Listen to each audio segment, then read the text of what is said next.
ibang klase yung reaksyon natin sa pambabatikos.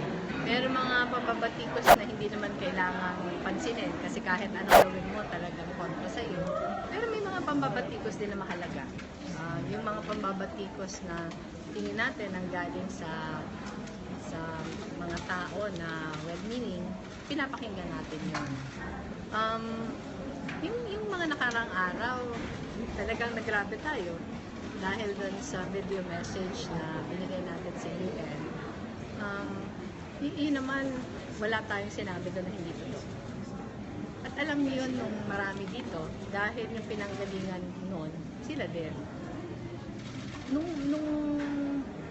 Lunes yata, merong mga nagpo-call na may magra-rally against me.